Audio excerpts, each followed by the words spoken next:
안녕하십니까. 신지식인 정희태입니다. 전 국립한국복지대학교 특임교수를 역임했습니다. 천재 전략가 키신저, 적인 중국과 대화해야. 이 키신저는 미국이 위기에 빠졌을 때마다 미국을 구했던 그러한 천재 전략가로 알려져 있죠.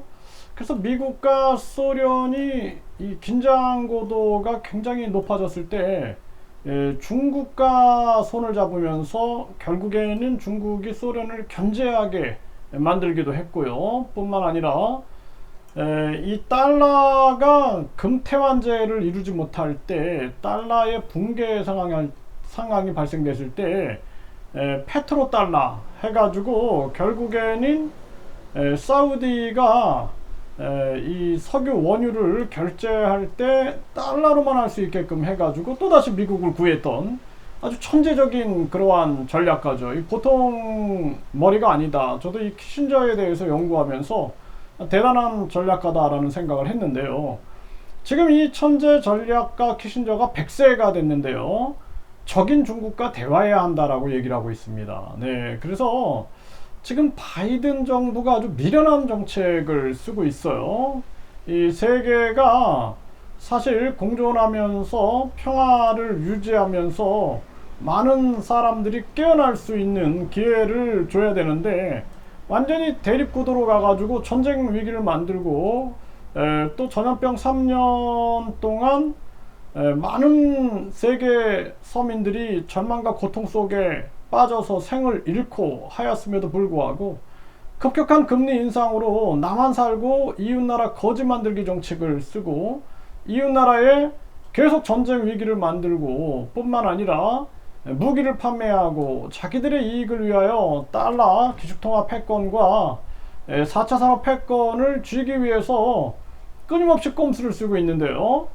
이때 이제 키신저가 이런 얘기를 하고 있는 것입니다. 네, 그래서 굉장히 주목해봐야 할 그러한 이야기다 이렇게 볼 수가 있어요.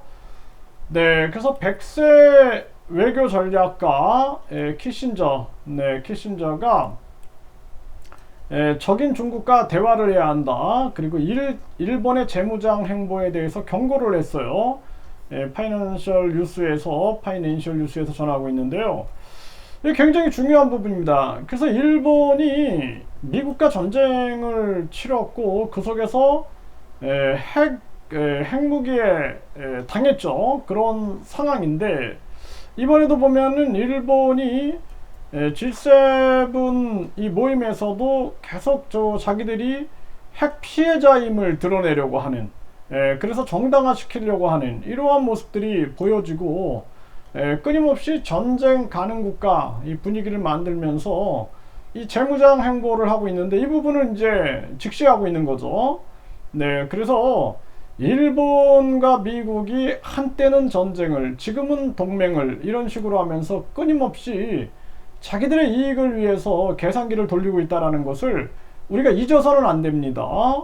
네, 그래서 소련도 마찬가지죠. 지금의 러시아, 소련도 2차 세계대전 때 미국과 동맹으로 같이 싸웠지만 곧바로 자기들의 이익을 위해서는 다시 미소 냉전 시대 패권 경쟁을 만들어가고 전쟁을 만들어가면서 세계를 공산진영과 자유진영으로 갈라놓고 자기들의 패권 전쟁을 해왔던 거죠. 이러한 부분들 우리가 이제 세계 시민들이 이제는 속지 말아야 된다라는 생각을 안 할 수가 없습니다.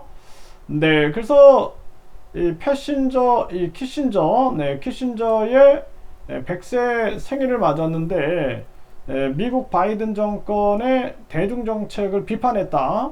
네, 미중 대화 필요성을 강조하고 냉전기 대탕트 필요성을 얘기했고요. 대만 문제는 풀 수 없는 문제다. 현상 유지가 최선이다. 이런 얘기를 하고 중국 부상에 대응한 일본이 대량 살상무기 개발 가능성을 얘기를 하고 있는 겁니다. 이 동북아에서는 일본이 중국과 또 패권 전쟁을 하고 있는 모습인 거예요. 네, 중국이 이 아시아 패권을 쥐고 미국과 패권 경쟁을 하면서 결국에는 국내에서 거대 양당이 헤쳐먹는 것처럼 세계에서 거대 양국이 헤쳐먹는 그러한 그림을 만들어가고 있다. 저는 자유민주주의자입니다. 그리고 자유시장 경제를 지향하지만 탐욕과 이기심이 물든 자유시장 경제는 안 된다. 인간을 널리 이롭게 하는 그러한 자유시장 경제, 자유민주주의여야 된다. 저는 그렇게 주장하는 자입니다. 그래서 이 권력자들은 자유민주주의든 또 사회주의든 무조건 자기들의 권력을 위해서는 악용해 먹고 거짓말을 하는데, 저는 국민의 입장에 서서 항상 말씀을 드리는 입장이다. 이렇게 이해해 주시면 좋겠고요.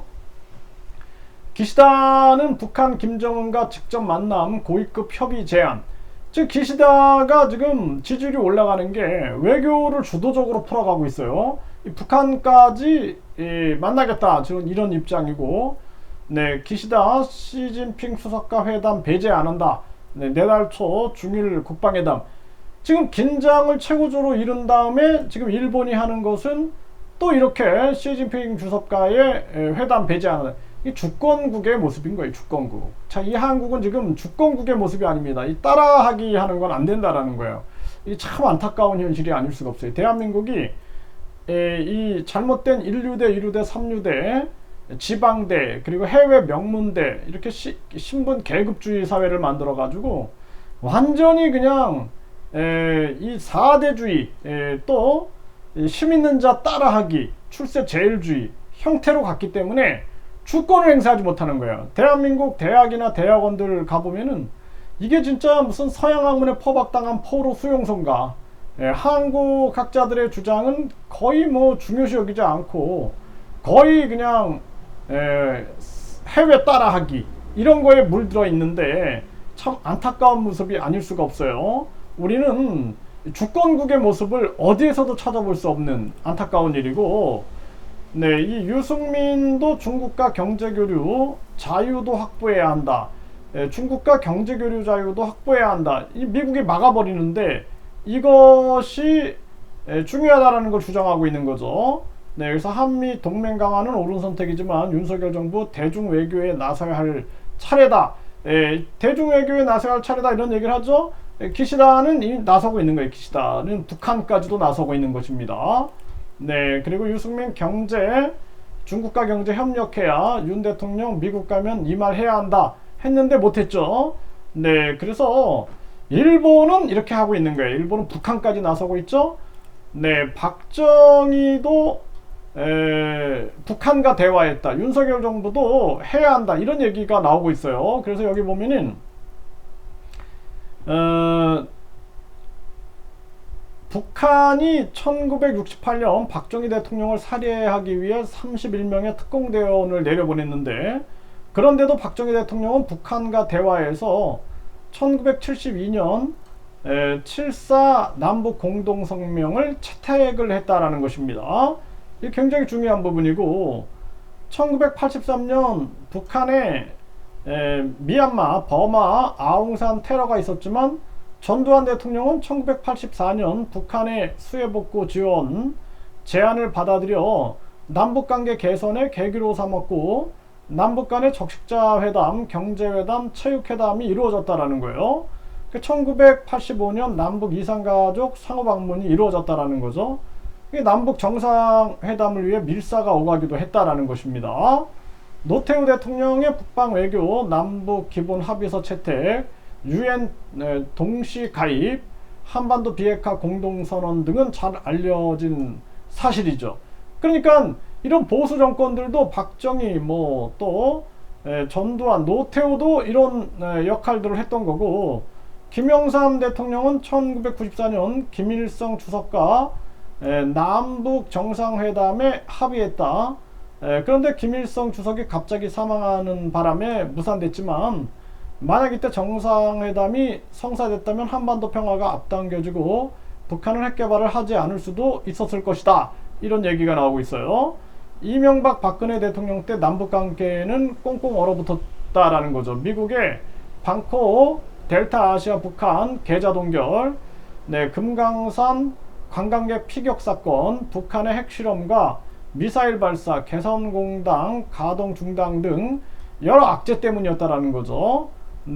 그래서 사실상 우리나라 같은 경우에 지금 북한과의 대화도 필요하고 외교를 최대한 대화로 풀어나가는 방식을 선택해야 된다라는 거예요. 그래서 이 한겨레에서 보도했는데 박정희도 북한과 대화했다. 윤 대통령은 뭘 위해 강경한가 이런 주제로 비판의 글이 올라와 있습니다. 그래서 지금 이 천재 전략가 이 키신저 그리고 일본 기시다 총리의 흐름을 봤을 때 윤석열 대통령 같은 경우에도 중국과 대화뿐만 아니라 북한과의 대화를 추진하면서 우리가 국익을 최우선시하고 지금 가장 중요한 것은 전쟁 위기를 만드는 게 아니라 서민 경제 문제를 풀어나가기 위해서 빨리 이 급격한 금리 인상으로 인해서 피해받은 이 사람들을 구제하고 금리를 선제적으로 인하해서 우리나라 이 경제를 살려야 된다는 것입니다. 경제를 못 살리면 다 죽어나가는 겁니다. 네, 그 정신 차리고 자기들은 돈방석에 앉아있고 높은 연봉 속에 앉아있기 때문에 서민들의 고통을 외면하면 안 돼요. 그리고 서민들의 고통을 당연시하면 안 됩니다. 그 고통을 정말 심장으로 느끼면서 그 아픔을 해결하고자 뛰어나가는 그러한 정치의 모습이 필요하다 이렇게 말씀을 드립니다.